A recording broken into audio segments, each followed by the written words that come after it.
Story 1. Hey guys, I gotta share this crazy camping story with you. It's like something out of a scary movie, I swear. So, here's the deal. I'm in the Boy Scouts, right? I'm 14 years old, and we decide to go on this camping trip. My buddy bails on me last minute, so I end up sharing a tent all by myself. Kinda creepy, but I figured I could handle it, and plus I get more room to myself after all.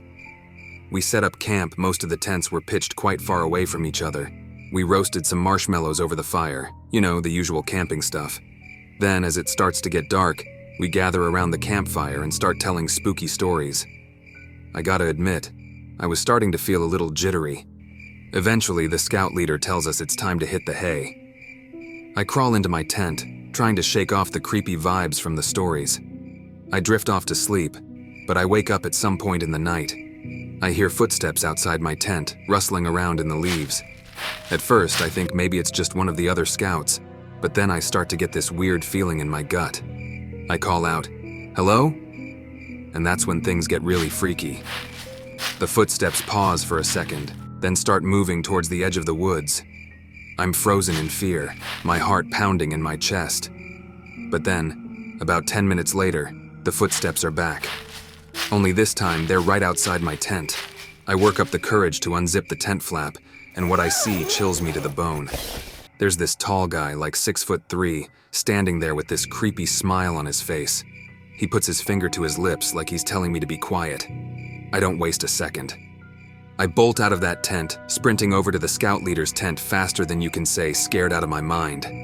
I'm crying like a little kid, telling him there's some dude creeping around our campsite. But when we go back to check, the guy's gone, vanished into thin air. I swear I've never been so terrified in my life. The trip got cut short, and we all pitched our tents closer together. So yeah, moral of the story?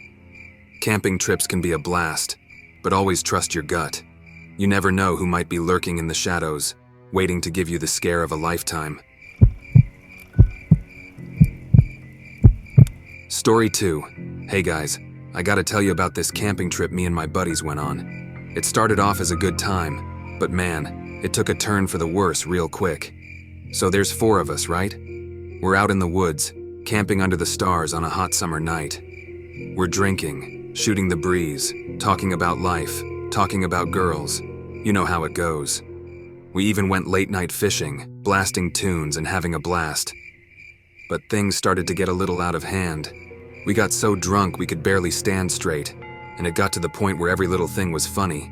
But anyway, we stumbled back to our campsite around 3 in the morning, ready to crash for the night. Me and my buddy Joe decided to share a tent, while our other 2 friends bunked up in another tent next to us. As we're settling in, we start hearing laughter. At first, we thought it was just our buddies messing around, cracking jokes or whatever. But then it started getting annoying, like they wouldn't stop laughing. We told them to shut up, but they yelled back that it wasn't them. Then it hit me, in my drunk state, that we were in the woods and we were hearing someone laughing. That's when things got really freaky. The laughter started getting closer to our campsite, and then it just stopped. We were freaking out, wondering what the heck was going on. And then we saw it, a handprint on the side of our tent, like someone had been trying to get in. We didn't waste a second. Me and Joe bolted out of that tent like our lives depended on it, and our other friends followed suit. We booked it to the car. Joe started throwing up just from running so fast. Not looking back, we drove home as fast as we could. The next day, we mustered up the courage to go back to the campsite and retrieve our stuff. But let me tell you, it was the scariest thing ever. The tent was still there, but there was no sign of whoever or whatever had left that handprint. To this day, we have no idea what happened out there in those woods. All I know is, I'm never going camping again. Sometimes it's better to stay home where it's safe, you know?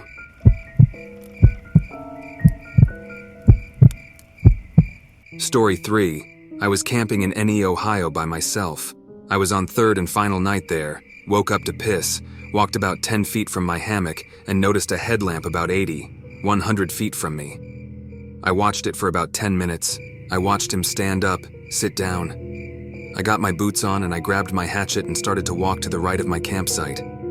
I was going to find out what he was up to.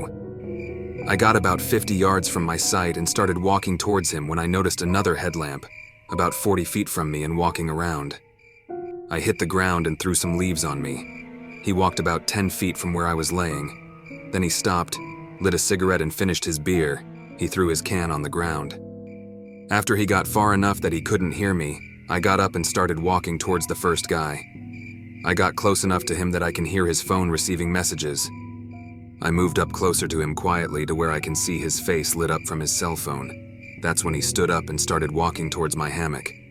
I laid there on the ground for a minute and made my way towards my site. I stopped when I started hearing my tarp that I had above my hammock being trashed. Then I can see flashlights, and then my big flashlight turn on and off. I heard my mess kit being thrown and them talking about how he was just here. I laid on the ground and watched my flashlight walk away until it was a small, dim light. When the sun came up and I returned, my whole site was destroyed. My hammock and tarp was shredded by what looked like a machete.